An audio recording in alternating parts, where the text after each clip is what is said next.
전 세계적으로 그리스도인 인구가 급격하게 줄어가고 있다는 그런 현상은 어제 오늘 일이 아닙니다. 한때 전 세계에 선교사들을 보내면서 왕성하게 복음 사역을 감당했던 영국 교회가 현재 신자 수가 급격히 줄어들고 있고, 그래서 교회 건물들이 상가라든지 술집이나 공연장이나 심지어 이슬람 사원이 되고 있다는 그런 슬픈 얘기가 들립니다. 이곳 미국 교회들도 젊은 세대가 떠나서 교회에 거의 노인들만 남아있는 그런 교회가 많이 있습니다. 숫자도 많이 줄고요. 우리 한인 교회들도 예외는 아닙니다. 대부분의 미주에 있는 한인 교회들이 평균 연령이 늙어가고 있습니다. 교회 가면 저처럼 이렇게 머리 허연 이런 노인네들만 많이 있습니다. 교회가 세상의 빛과 소금이 되기는커녕 어느덧 지탄의 대상이 되었고요. 그리스도 신앙이 세속화되었기 때문입니다. 그런 세속화의 모습은 다음과 같은 모습으로 나타납니다. 첫째는 그리스도 신앙이 미신화되고 있다는 것이죠.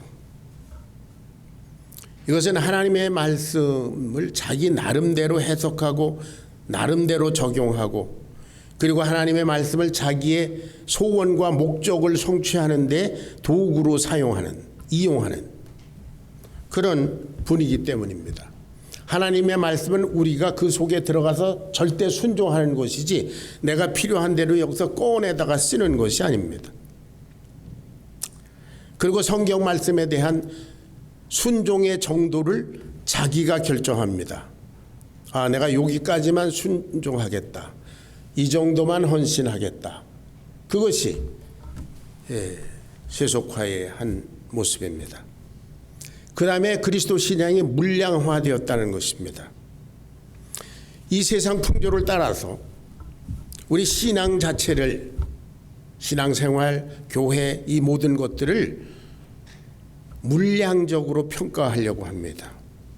얼마나 사람이 많이 모이느냐, 헌금이 얼마나 거치느냐, 목회자가 얼마나 학위가 많으냐, 등등 경력이 많으냐, 모든 것을 물량적으로 평가하는 그런 시대가 됐습니다. 돈이 하나님의 자리를 대신하는 시대가 되었기 때문에 교회도 그렇게 타락하는 것 같아요. 그 결과로 또한 어떤 모습이 나타나냐면 그리스도 신앙의 화석화, fossilization, 화석이 돼버렸어요. 신앙의 형식과 모양은 있는데 능력도, 사랑도, 은혜도, 세상을 밝히는 영향력도 교회가 잃어버린 지 오래된 것 같아요. 무기력하게 되었고, 그래서 전도가 되지 않는 그런 불임 상태에 들어가지 않았는가. 그러다 보니까 예배는 하나의 엔터테인먼트가 됐습니다. 귀를 즐겁게 하고, 오케스트라니 이런 걸 통해서 가슴을 즐겁게 하고, 그 영혼을 흔드는 그런 역사가 교회에서 좀처럼 잘 일어나지 않는 것 같아요. 이 모든 것은 단 한 가지입니다. 하나님의 말씀, 성경의 권위가 추락했기 때문입니다. 다시 말하면 성경을 절대적인 기준으로 받아들이지 않고 상대적으로 받아들입니다. 이것은 어제 오늘 얘기가 아니라 에덴 동산에서 이루어졌던 그런 역사입니다. 아담과 하와에게 하나님께서 선악을 알게 하는 나무의 실과는 먹지 말라. 먹는 날에는 너는 절대적으로 정령 죽는다. 그랬는데 그래요? 그럼 먹어도 괜찮지 않을까? 상대적으로 받아들인 결과가 이렇게 돼버렸어요. 오늘 이 말씀을 통해서 오늘날 그리스도인들은 어떤 자세로 믿음 생활을 감당해야 될지 한번 같이 생각해 보기를 원합니다. 자, 본문 다시 제가 한번 읽어드리겠습니다. 나의 애굽 사람에게 어떻게 행하였음과 내가 어떻게 독수리 날개로 너희를 업어 내게로 인도하였음을 너희가 보았느니라. 하나님께서 이스라엘 백성들을 애굽의 노예 생활에서 구원해내시기 위해서 애굽 사람들에게 그 무서운 10가지 재앙을 기적적으로 내리셨습니다. 여러분 잘 알고 있는 내용입니다. 그리고 어떻게 독수리의 날개로 너희를 업어서 내게 인도하였는가. 홍해를 가르시고요. 그리고 마치 독수리가 새끼를 업어 나른 것처럼 그렇게 기적적으로 그들을 인도하였습니다. 그리고 선포하십니다. 온 세계가 내게 속하였다. 할렐루야. 온 세계는 하나님께 속해 있습니다. 왜? 그분은 창조주이시기 때문입니다. 이 대전제를 빼놓으면 우리들의 신앙생활은 다 상대적이 돼버리고 맙니다. 온 세계가 내게 속하였과. 그러니까 너희가 내 말을 잘 듣고 내 언약을 지키면 너희는 이 많은 나라 중에서 내 소유가 되겠고 너희가 내게 대하여 제사장 나라가 되며 거룩한 백성이 되겠다. 너는 이 말씀을 이스라엘 자손에게 고할지니라. 오늘 본문 말씀입니다. 첫째는 너희가 내 소유된 백성이다. 이스라엘 백성들이 애굽에서 노예 생활에서 벗어나서 출애굽한 지 3개월째 됐을 때 하나님께서 모세를 통해서 이 말씀 주셨다고 했습니다. 앞으로 너희들이 이제 어떻게 살아라. 노예 생활에서 해방된 자유인으로서 너희들 살고 싶은 대로 사는 게 아니라 이렇게 살아라. 그것이 첫째가 너희는 내 소유된 백성이다. 그것입니다. 이것은 이스라엘 백성들을 향한 하나님의 주권을 선포하신 것이죠. 사실 이스라엘 백성들이 노예 생활하면서 죽겠다고 막 울부짖긴 했지만 우리를 출애굽시켜서 가나안 땅으로 보내주십시오. 이런 기도를 드린 적이 없습니다. 하나님께서 일방적으로 그를 끄집어내서 가나안 땅으로 몰아들여 가시는 것입니다. 레위기 11장 45절을 보겠습니다. 레위기 11장 45절 다 같이 시작.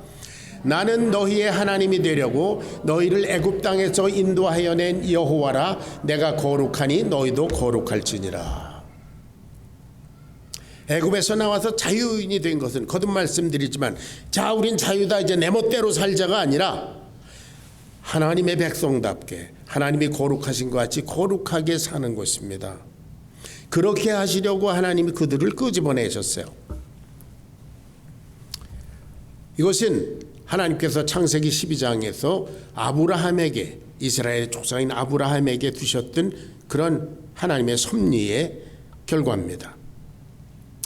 하나님을 믿고 그 말씀만 믿고 그저 애굽 땅에서 나온 그 인구가 약 200만쯤 됩니다. 어린아이까지 노인까지 다 합하면 자, 이 200만의 인구가 광야에서 생존한다는 것 자체가 불가능한 일입니다. 그러나 하나님은 끄집어내셨으니까 주권적으로 그들을 인도하셔서 그들이 필요한 것을 다 채우셨습니다. 하늘에서 만나를 비같이 내리시고요. 사막에서 물을 내시고요. 영양실조 걸릴까 봐 메추라기를 보내셔서 그들을 영양을 공급하셨고요. 길이 없는 광야에서 길을 내시고 인도하셨습니다. 여러분 하나님의 백성으로 산다는 것은 영광스러운 것인 줄로 믿습니다. 하나님께서 하나님의 백성의 삶을 책임지시기 때문입니다. 보호하시기 때문입니다.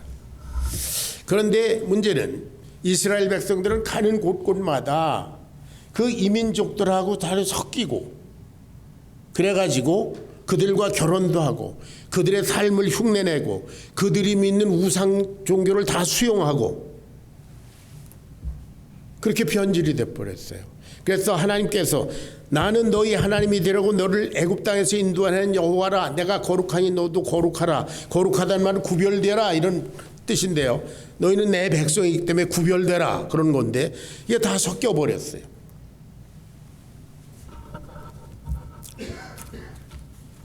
그런 결과 우리가 아는 대로 이스라엘 백성들은 하나님께서 저 바벨론으로 포로로 가게 하셨습니다.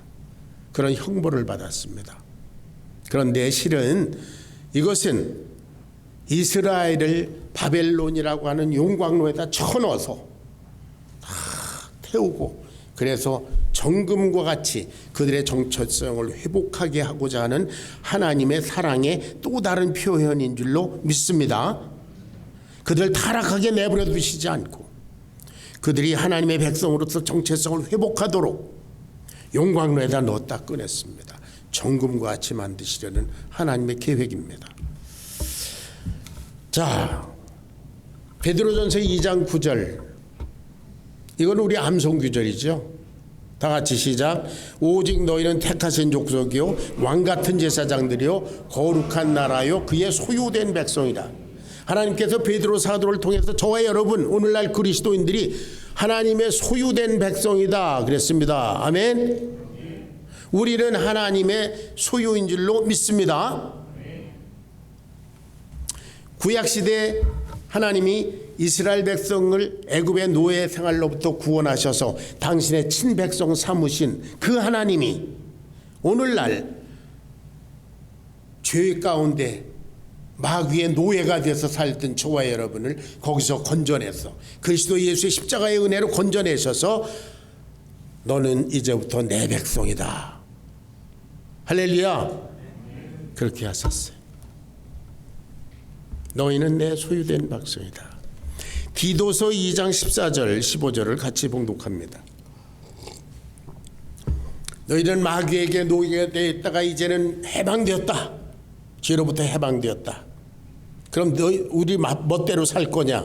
그게 아니고 2장 14절 15절 다 같이 시작. 그가 우리를 대신하여 자신을 주심은 모든 불법에서 우리를 속량하시고 우리를 깨끗하게 하사 선한 일을 열심히 하는 자기 백성이 되게 하려 하심이라. 우리를 이렇게 해방시키고 깨끗하게 하신 이유가 뭐라고요? 선한 일. 여러분, 성경에서 선하다 그 말은 하나님의 일이다 그런 뜻이에요. 네, 다음 주일에 제가 선과 의와 뭐 이런 거에 대해서 또 이제 설교하려고 그러는데요. 선하다 성경에서 그러면 우리가 생각하는 각자 다른 기준을 가진 선이 아니라 선한 일, 그럼 성경에서는 하나님의 일 그렇게 하셔야 돼요. 우리가 우리의 자유를 가지고 자유함을 가지고 우리 멋대로 사는 게 아니라 선한 일, 곧 하나님의 일을 열심히 하는 그런 백성이 되게 하시려고 우리를 건져내셨다 그렇습니다. 아멘. 그러니까 우리들은 야 해방이다 내 멋대로 사는 게 아니라 당신의 십자가에 피 흘리신 희생으로 말미암아 우리를 구원해내신 그 주님의 뜻을 따라서 그분이 원하시는 대로 거룩한 삶을 사는 것. 아멘. 그것이 우리들의 삶이어야 한다라고 디도를 통해서 말씀하셨습니다. 우리를 향한 하나님의 계획은 그의 친백성이 되는 것과 그 선한 일, 거룩한 사역을 감당하는 그것입니다. 그래서 이것을 말하고 권면하며 모든 권위로 책망하며 누구에게든지 업신여김을 받지 말라. 너희는 내 백성이니까 업신여기지 말라. 당당하게 살아라. 할렐루야.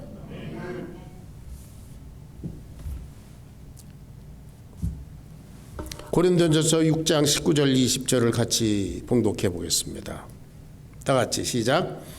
너희 몸은 너희가 하나님께로부터 받은가 너희 안에 거하시는 성령의 전인 줄을 알지 못하느냐. 너희는 너희 것이 아니라 값으로 사신 바 되었으니 너희 몸으로 하나님께 영광을 돌리라.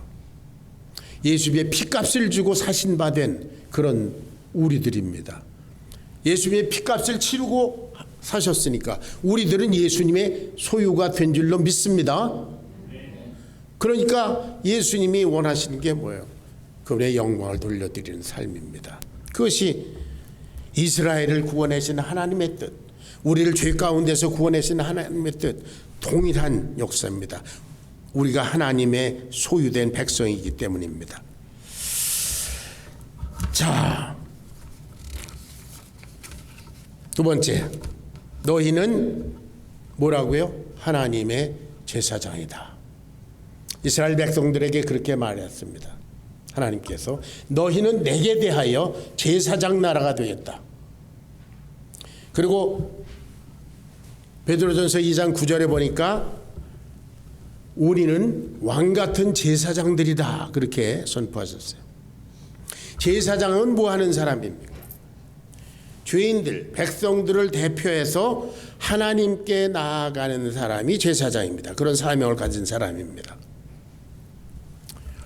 하나님은 온 이스라엘을 제사장 나라로 삼으셔서 하나님을 섬기는 것, 하나님을 예배하는 것, 죄사함을 받는 것이 어떤 것인지 롤 모델로 삼으셨어요. 그것이 이스라엘에게 주신 사명입니다. 당신의 영광을 이스라엘을 통해서 나타나 주시고자 했습니다. 오늘날 그리스도인들, 저와 여러분들은 왕같은 제사장이다. 그 말은 뭡니까? 상징적인 의미지만 우리는 우리 자신이 하나님께 당당히 나아갈 뿐만 아니라 아직도 믿지 않는 사람들, 구원받아야 할 사람들, 죄 가운데 허덕이는 인생들을 우리가 데리고 하나님께 나아가야 할 사명이 있다는 것입니다. 그래서 우리 그리스도인들이 왕같은 제사장들이 가진 사명이 뭔가? 이는 너희 그리스도인들을 어두운 가운데서 불러내어 그의 기이한 빛 가운데로 들어가게 하신 하나님의 아름다운 덕, 복음을 선포하게 하려 하셨다. 이 시대 제사장 된 저와 여러분들이 믿지 않는 세상을 향해서 나를 구원하신 하나님이 당신도 구원하십니다. 구원받으십시오. 예수님 믿으십시오. 라고 선포하라는 것이, 그런 선한 일을 열심히 하는 것이 저와 여러분의 사명이라는 것입니다. 아멘. 그 교회의 존재 목적이 그거예요. 저와 여러분이 성도로서의 존재 의미가 그것입니다. 오직 너희는 택하신 족속의 왕같은 제사장들이요. 다시 말하면 예수님의 구원의 복음을 선포하는 것입니다. 영원한 죽음을 향해서 수많은 사람들이 질주하고 있습니다. 그들을 향해서 구원의 메시지를 전해주는 것이고 멸망의 경고를 외쳐주는 것입니다. 가면 안 됩니다. 죽습니다. 영원히 죽습니다. 저와 여러분은, 그리스도인들은 이 시대에 부르심을 받은 제사장입니다.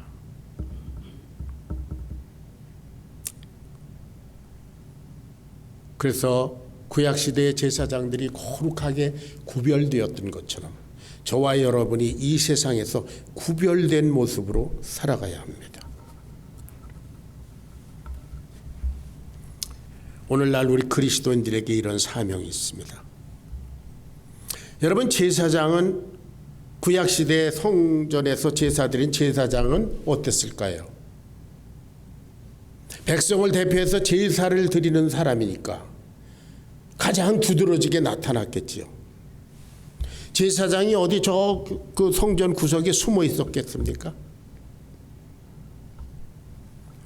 성전 제사의 제사장은 주인공들이었습니다.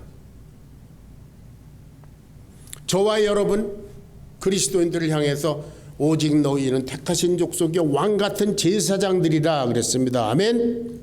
제사장들이 숨어 있어서 되겠습니까?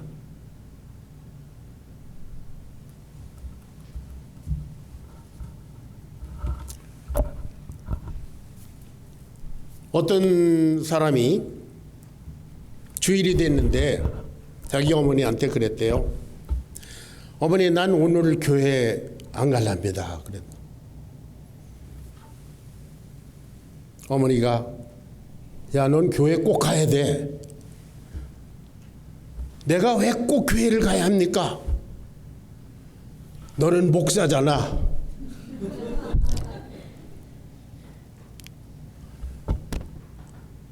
야, 목사 드러나지요? 제사장 드러납니다. 제사장 된 여러분들, 교회에서 세상에서 드러나야 할 줄로 믿습니다. 큰 교회, 많은 사람의 숲속에 자신을 숨기고 무명의 방관자로 사는 것은 이제 끝내야 합니다. Anonymous spectator. 여러분 구경꾼이 아닙니다. 이 목사가 이게 뭐 설교 준비한 거 말하는 거 들어주는 구경꾼이 아니란 말이에요.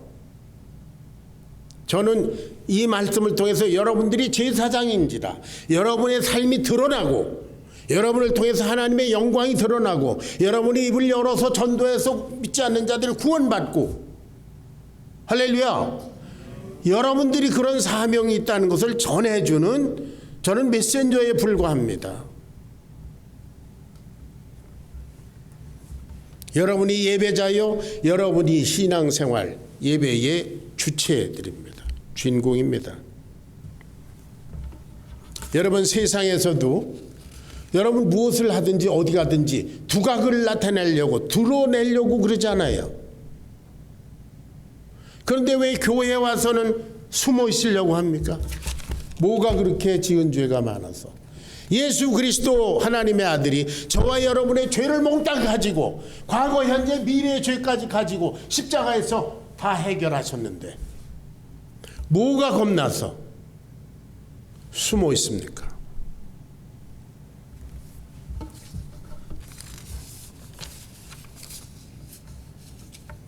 그것은 죄인의 타성 때문입니다. 인류의 조상인 아담과 하와 아까도 얘기했는데 그 사람들이 하나님께 범죄를 저지르고 났을 때 선악과를 따먹은 후에 즉시 나타난 현상이 뭐예요? 수치심과 두려움이었었습니다. 그렇죠? 그래서 수치심을 해결하려고 무화과 잎으로 자기를 가렸어요. 그 제대로 안 됐습니다. 그리고 두려워서 나무 숲 속에 숨어 있다고 그랬습니다. 이 세상 모든 인생들은 아담과 하와의 후손들이기 때문에 그 죄의 성품을 그 타성을 유전받았습니다. 그래서 숨으려고 합니다. 그런데 하나님께서 이스라엘 백성들을 애굽에서 딱 뽑아서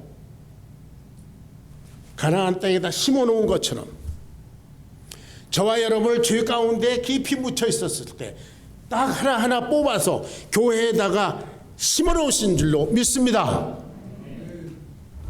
저와 여러분은 선택받은 사람들입니다. 자랑스러워 하시기를 주의 이름으로 축원합니다. 우리는 자랑스러운 하나님의 백성들입니다. 하나님을 모범적으로 섬기는 제사장들입니다.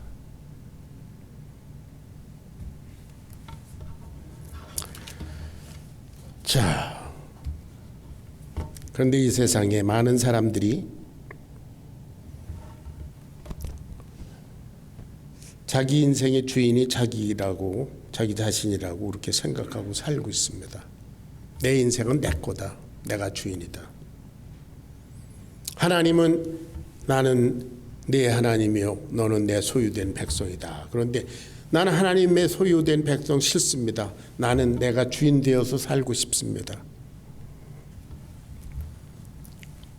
자기가 자기 생명 인생의 주인이라고 생각합니다. 과연 그럴까요? 그런 분들에게 묻습니다. 당신이 이 세상에 태어나고 싶어서 태어났습니까? 당신이 당신의 인생을 책임질 수 있습니까? 그리고 궁극적으로 당신은 당신의 죽음의 문제를 해결할 수 있습니까?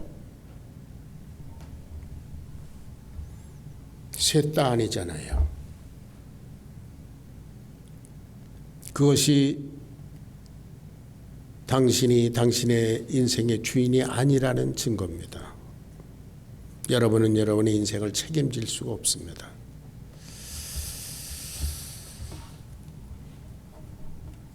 오늘 이 시간 우리를 향해서 너는 내 소유다 말씀하시는 하나님, 너는 내 소유일 뿐만 아니라 내 앞에서 제사장이다, 사명인이다, 이렇게 말씀하시는 하나님의 말씀을 통해서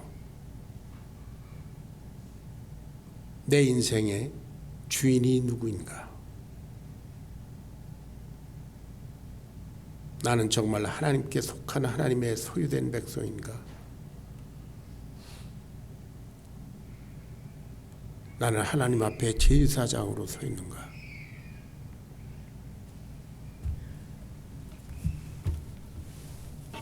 우리 믿음의 조상 아브라함의 삶을 잠깐 봅니다. 창세기 12장 1절 2절을 찾아보겠습니다. 다 같이 시작. 여호와께서 아브라함에게 이르시되 너는 너희의 고향과 친척과 아버지의 집을 떠나 내가 내게 보여줄 땅으로 가라. 내가 너로 큰 민족을 이루고 내게 복을 주어 내 이름을 창대하게 하리니 너는 복의 근원이 될지라. 하나님께서 아브라함에게 선택을 주셨습니다. 말씀을 주셨어요. 아브라함 선택이 있었습니다. 하나는 뭐예요? 하나님의 말씀과 상관없이 그냥 자기 본토 친척 아비 즉 살아오던 자기의 삶에 그냥 머물러 있는 그런 선택이 있습니다. 또 다른 선택은 하나님의 말씀을 쫓아서 하나님이 지시하시는 땅으로 떠나는 선택이 있습니다. 그때 아브라함은 자기 중심적인 삶을 포기하고 하나님 중심적인 삶으로 옮겨갔습니다. 자기 인생의 축을 자기 중심에서 하나님 중심으로 옮겼습니다. 이것이 그리스도 신앙의 핵심입니다. 내가 있는 자리에서 나 하나님 믿습니다 라고 공허하게 외치는 게 아니라 내 인생은 더 이상 내가 책임질 수 없다. 나는 아무리 생각해봐도 내 인생의 주인이 될 자격이 없다. 천지우주 만물을 창조하시고 그뿐 아니라 내 모든 죄를 위해서 당신의 아들 예수를 십자가에 피 흘려 죽게 하신, 그리고 나를 용서하신 사랑의 하나님, 그분을 중심으로 내 인생을 재편성해야 되겠다. 나는 그분이 내 주 되심을 믿습니다 라고 옮겨가는 것이 그리스도의 신앙입니다.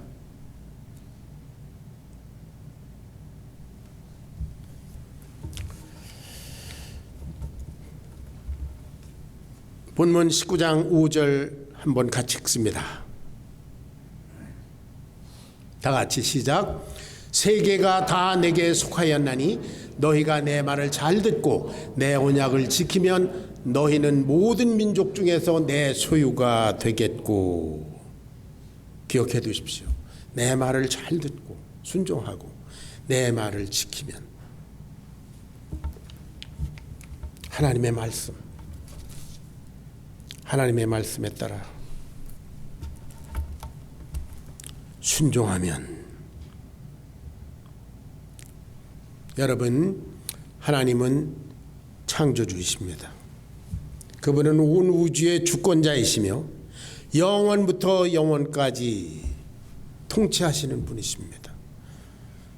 그뿐만 아니라 지금도 이 세상의 천지우주 만물의 운행을 주장하고 계신 분이십니다. 저희의 생명, 여러분의 인생을 다 주권적으로 인도하시는 분이십니다. 그분의 말씀을 들으십시오. 이것이 가장 지혜로운 선택인 줄로 믿습니다. 하나님이 세상을 이처럼 사랑하사 독생자를 주셨으니 누구든지 저를 믿는 자마다 멸망치 않고 영생을 얻게 하려 하심이니라. 예수님의 말씀이지 않습니까? 기도하십시다.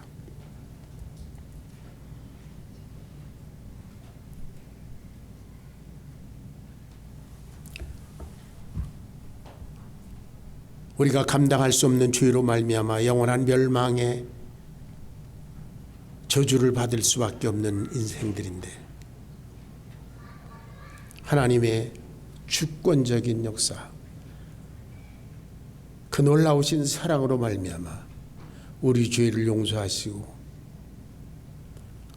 우리를 이 많은 인생들 가운데서 당신의 소유된 백성으로, 그리고 당신을 섬기는 제사장들로 저희들 한 사람 한 사람을 세워주신 것을 믿고 하나님을 찬양드립니다.